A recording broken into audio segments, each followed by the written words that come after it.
आज एक कहानी की बात करते हैं। एक ऐसी कहानी जिसमें डर भी है, हिम्मत भी और एक बहुत गहरा राज भी। तो चलिए सीधे चलते हैं सूरजपुरा की उस रहस्यमयी रात में, जहां जो दिखता है वो असल में है नहीं। बस ये एक सवाल, और इसी एक सवाल से सूरजपुरा गांव की एक सर्द शाम में डर का पहला बीज बोया जाता है। सुनने में तो कितना आम सा सवाल लगता है ना? पर इसके पीछे छिपा था एक अनजाना खौफ, एक ऐसी कहानी जो देखते ही देखते पूरे गांव को अपनी गिरफ्त में लेने वाली थी। तो कहानी के पहले हिस्से में हम देखेंगे कि कैसे एक छोटी सी अफवाह गांव के किसानों की असली चिंताओं पर भारी पड़ जाती है। यहीं से डर का वो सफ़र शुरू होता है जो उन्हें एक बहुत ही अनजाने सच तक ले जाने वाला है। अब यहाँ एक बड़ी दिलचस्प बात सामने आती है। देखिए, किसानों के सामने ना असल में दो तरह के डर थे।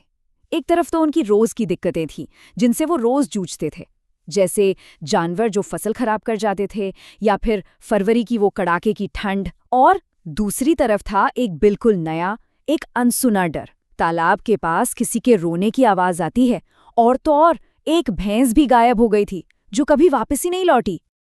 और हुआ क्या कि देखते ही देखते ये जो नई कहानी थी ना, वो असली खतरों से कहीं ज्यादा बड़ी हो गई। मतलब पूरे गांव पर एक नए अजीब से डर का साया मंडराने लगा। अब चिंता सिर्फ फसल की नहीं रह गई थी, अब चिंता थी उस अनजानी ताकत की जो उस तालाब के पास रहती थी। चलिए, अब कहानी आगे बढ़ती है और मिलते हैं इस कहानी के 3 अहम किरदारों से, रघु, मोहन और फीका काका। यही वो 3 किसान हैं जो अंधेरे में निकलते हैं अपनी रोजी रोटी बचाने के लिए। और ये कोई मामूली सफर नहीं था, ये सफर उनकी हिम्मत की सबसे बड़ी परीक्षा लेने वाला था। तो इन तीनों को ये तो समझ आ गया था कि भाई इस डर का सामना अकेले तो नहीं किया जा सकता, तो उन्होंने फैसला किया कि वो एक साथ निकलेंगे। सोचिए, 3 लालटेन की वो पीली सी रोशनी घने अंधेरे को चीरने की कोशिश तो कर रही थी, लेकिन उनका रास्ता उन्हें सीधा उसी जगह ले जा रहा था जहां से इस सारे डर की शुरुआत हुई थी, वो खौफनाक तालाब।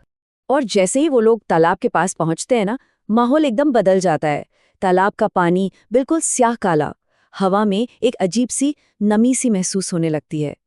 अब वो डर सिर्फ एक कहानी नहीं रह गया था, अब वो एक हकीकत बन चुका था जिसे वो अपनी सांसों में महसूस कर सकते थे। और तभी सबके मन में एक ही सवाल उठता है, क्या कोई है जो परछाइयों में छिपकर उन्हें देख रहा है? बस यही एक सवाल उस रात के सन्नाटे को चीर देता है और उनकी धड़कनें एकदम से तेज हो जाती हैं। तो अब कहानी पहुंचती है अपने क्लाइमैक्स पर, वो पल जहां डर और हिम्मत की असली परीक्षा होने वाली थी।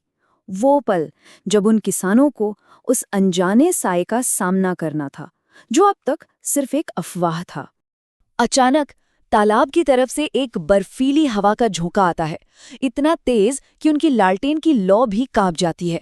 और फिर उन्हें वो आवाज सुनाई देती है, किसी के भारी कदमों की आहट जो धीरे धीरे उन्हीं की तरफ बढ़ रही थी। ये कोई आम इंसान के कदमों की आवाज नहीं थी। कौन है वहां? सामने आओ। रघु की ये आवाज, ये सिर्फ एक सवाल नहीं था, ये एक चुनौती थी। बस इसी एक पल में वो किसान अपने डर से बाहर निकल आते हैं और उस अनजाने साए का सामना करने के लिए तैयार हो जाते हैं। ये कहानी का टर्निंग पॉइंट था। और फिर वो साया लालटेन की रोशनी में सामने आता है, एक लंबी पतली सी परछाई। उसकी चाल अजीब थी, नॉर्मल नहीं। ऐसा लग रहा था जैसे हवा उसे धकेल रही हो। उसके चेहरे पर बहुत गहरी उदासी थी और आंखों में एक हल्की सी लाल चमक। सोचिए वो नज़ारा एक ही वक्त में कितना डरावना और कितना दुख भरा रहा होगा। लेकिन यहाँ डरकर भागने के बजाय वो किसान कुछ ऐसा करते हैं जिसके बारे में कोई सोच भी नहीं सकता। वो अपनी जगह पर डटे रहते हैं और बड़ी हिम्मत से कहते हैं कि वो तो बस अपनी मेहनत की फसल बचाने आए हैं।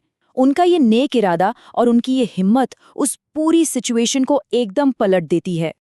और यहीं से कहानी डर से निकलकर एक बहुत ही दुख भरी दास्तां की तरफ मुड़ जाती है।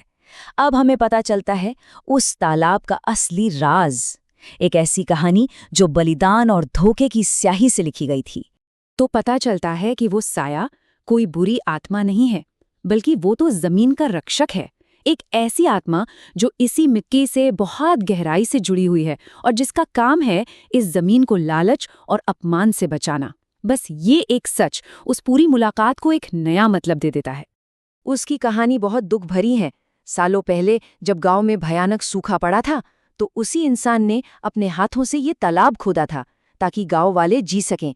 लेकिन कुछ लालची लोगों ने उसे धोखा दिया और उसी पेड़ के पास उसकी जान ले ली जिसके पास वो खड़ा था। और तब से उसकी आत्मा एक रक्षक बनकर इस जमीन की पहरेदारी कर रही है। और फिर वो उस सबसे बड़े राज से पर्दा उठाता है जो गांव वालों को डरा रहा था। वो आत्मा बताती है, मैंने जानवरों को कोई नुकसान नहीं पहुंचाया, वो तो गहरे पानी में खुद चले गए थे। बस इस एक लाइन से गांव की सबसे बड़ी अफवाह और सालों पुराना डर दोनों खत्म हो जाते हैं। अब ये किसानों के लिए बहुत इमोशनल मोमेंट था। जैसे जैसे वो उसकी कहानी सुनते हैं, उनका डर धीरे धीरे हमदर्दी और सम्मान में बदल जाता है।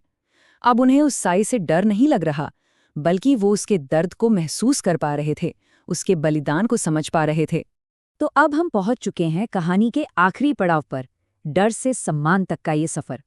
उस एक रात की समझ और हमदर्दी ने सूरजपुरा गांव को हमेशा हमेशा के लिए बदल दिया। तो उस रात जब किसानों ने वादा किया, उसके बाद फसल को नुकसान पहुंचाने वाले जानवरों की संख्या कितनी थी पता है? 0, एक भी नहीं। ये छोटा सा आंकड़ा है, लेकिन ये दिखाता है कि समझ और सम्मान का असर कितना बड़ा और कितना तुरंत हुआ। ऐसा लगा मानो किसी अनदेखी ताकत ने खुद खेतों पर पहरा दे दिया हो। तो इस पूरी कहानी से सबसे बड़ी सीख क्या मिलती है? शायद यही कि हर डरावनी चीज बुरी नहीं होती।